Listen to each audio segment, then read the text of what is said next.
Alors, bonjour, chers abonnés à la chaîne La Mission du Salut. Et ce matin, l'heure à laquelle tu me regardes actuellement, je te dis bonjour, bonsoir.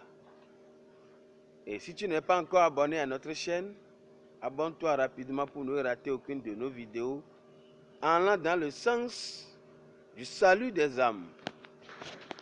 Et je vais te dire que l'organisation non gouvernementale qui s'appelle la Mission du Salut, la MISA, s'occupe de l'évangélisation, du salut des âmes pour Dieu. Et la deuxième option de cette organisation, c'est qu'après le salut des âmes, nous nous engageons, bien sûr avec l'aide du Saint-Esprit, à former ces âmes sur la voie de Dieu.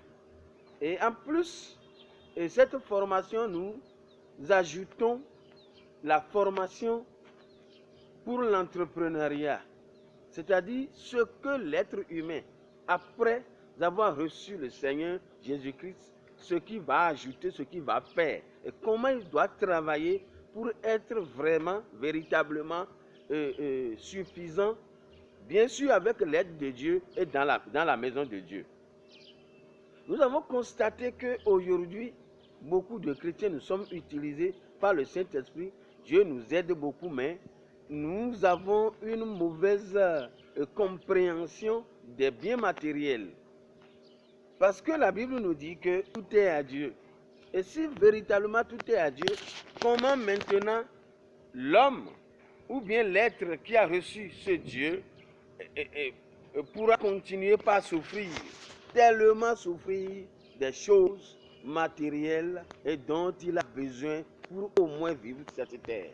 Même si tu as 100 ans, 200 ans à faire sur la terre, en plus de la spiritualité, tu as besoin aussi du matériel. Là où tu te trouves maintenant, tu n'es pas nu. Alors, si tu n'es pas nu, tu dois savoir que le matériel aussi compte.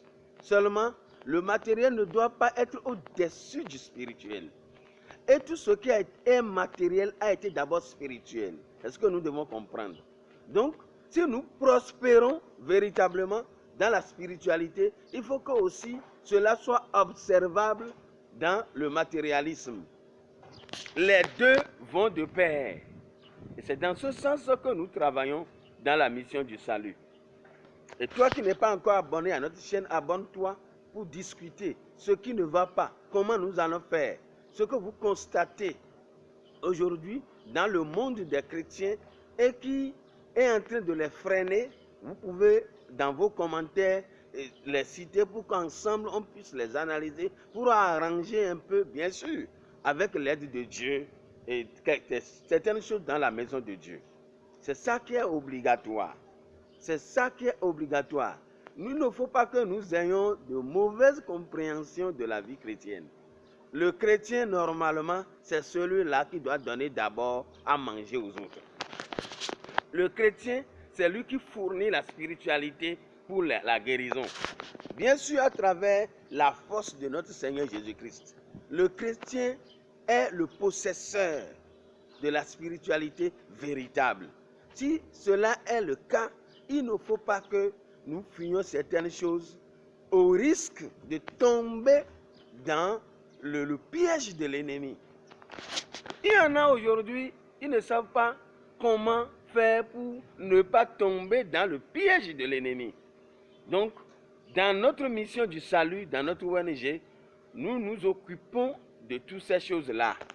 La formation d'abord, la formation spirituelle, l'évangélisation, la formation spirituelle et la formation allant dans le sens de faire des AGR, des activités génératrices de revenus, pour joindre les deux bouts. Si vous ne joignez pas les deux bouts même, l'adoration de Dieu, vous aurez des difficultés. Aujourd'hui, l'Église a besoin de tout. Et Dieu a trouvé des moyens pour pouvoir financer son Église. Les premiers moyens, c'est la fidélité dans les offrandes, les dîmes, les prémices, les générosités, tout ce que vous voulez dans nos congrégations. Mais il y a quelque chose qui se passe. Mais est-ce que c'est tout le monde qui arrive à véritablement donner? Pourquoi ceux-là ne donnent pas? Pourquoi ils ne donnent pas? Ils ne donnent pas parce que peut-être ils n'ont pas compris. Là, ceux qui n'ont pas compris, ils ont besoin aussi de l'enseignement. Mais ceux qui ont compris et qui n'arrivent pas à véritablement donner, certainement ils souffrent. Certainement ils souffrent. Mais nous autres, à un moment donné, et nous demandons des choses. Mais nous savons que ceux à qui nous les demandons, ils n'arrivent pas, ils ne peuvent pas même les générer, les donner. Et pourtant, nous continuons. Pourquoi? Parce que nous aussi, on est dans les besoins. Des besoins cruels. C'est pourquoi aujourd'hui, l'Église doit pouvoir se relever autrement. L'Église doit se relever en formant d'abord spirituellement pour le ciel et en formant dans le sens des AGR, des activités génératrices de revenus. L'Église doit penser au développement personnel de ces individus, de ces fidèles. L'Église ne doit plus rester comme la manière dont on était en train de le penser. L'Église doit réfléchir autrement pour que même, pour que ses membres soient d'abord à l'aise. Si vous n'êtes pas à l'aise, comment vous allez adorer Dieu dans de bonnes conditions? Comment le Saint-Esprit peut-il véritablement descendre?